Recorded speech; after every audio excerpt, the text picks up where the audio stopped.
আপনি জাফর দেওয়ানা নবী তারপরে শব্দ বানাইছে অনেক আল্লাহ রাসূল ডাক বলেন হে আব্দুল্লাহ ইবনে সালাম যদি আমি রাসূল কি তোমার বিশ্বাস হয় যে আমি নবী আমি আখিরি জামানার নবী যদি তোমার বিশ্বাস হয়ে যায় তাহলে তুমি কামনা করে মুসলমান হয়ে যাও আব্দুল্লাহ ইবনে সালাম ডাক দিয়ে ইয়া রাসূলুল্লাহ ইয়া হাবিবাল্লাহ কালিমা পড়তে টাইম লাগবে না হুজুর আমি কালিমা পড়ে মুসলমান হয়ে যাব কিন্তু আমার সাথে হাজার হাজার লোক আছে আমার সাথে হাজার হাজার লোক আছে এই হাজার হাজার লোক খেজুরের বাগানের মধ্যে আমি নিয়ে এসেছি খাতে রইলে আমি একলা মুসলমান না হইয়া ওদেরকে নিয়ে আপনার সামনে সাক্ষাৎ করে ওদেরকে নিয়ে আমি মুসলমান হই আল্লাহ রাসূল বললেন আব্দুল্লাহ ইবনে সালাম তোমার দামান চাই বলতে পারো আব্দুল্লাহ ইবনে সালাম রাসূলের দরবারে থেকে দৌড়ে চলে গেল খেজুরের বাগানে যাইয়া সমস্ত লোককে ডাক দিয়া বললেন ওই আমার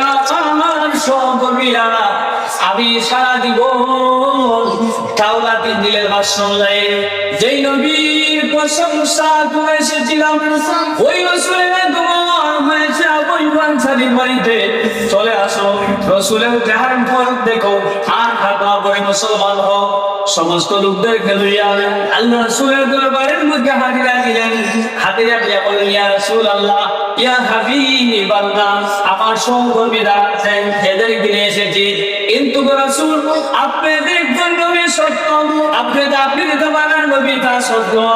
আমি তো স্বীকৃত জানি কিন্তু আমার সঙ্গে যারা হাজার হাজার মানুষ আছে এরা মূর্খ মানুষ এরা আপনার শব্দ কিছু জানে না তবে আমি একটা প্রশ্ন আপনাদের আমার কাছে উঠিনি এদের সম্মুখে যদি আপনার বসেও জবাব দেন সহজ হয়ে যাবে সবাইকে আমি কারণ হয়ে মাথা বানাইলাম আল্লাহর হাবিব ডাক দিলেন আব্দুল্লাহ ইবনে সালাম আমি হলাম উম্মি নবী আমি হলাম তুই নবী আমি নিরক্ষর আমি কোন দুনিয়ায় শিক্ষা দীক্ষা করে নাই আব্দুল্লাহ ইবনে সালাম ডাক দিলেন ফোর তাওরাত ইনজিলের মাসউদই আমরা পেয়েছি দেউরি উম্মি রাসূল হবে উম্মি নবী হবে কিন্তু আর কাছে কোনো প্রশ্ন করলে প্রশ্নের জবাব দিতে দেরি হবে না আব্দুল্লাহ ইবনে সালাম ডাক দিলেন ইয়া রাসূলুল্লাহ আল্লাহ হাবিবাল্লাহ আপনার কাছে প্রশ্ন করি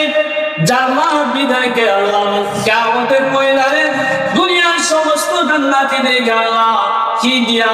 নাস্তা করাইবেন এই প্রশ্নের জবাব জানেন আল্লাহ হাবিব ডাক দিয়ে বললেন আব্দুল্লাহ ইবনে সালাম আল্লাহ পাক রব্বুল আলামিন কিয়ামতের ময়দানে আল্লাহ একটা মাছের কলিজা দিয়া সমস্ত জান্নাতীদেরকে আল্লাহ পাক নাস্তা করাইবেন কিন্তু ওই মাছের সম্পূর্ণ কলিজা লাগবে না একটু কলিজা লাগবে এবার বলে মাছটা কত বড় অনেক বড় মাছ হযরত আব্দুল্লাহ ইবনে সালাম বলেন ইয়া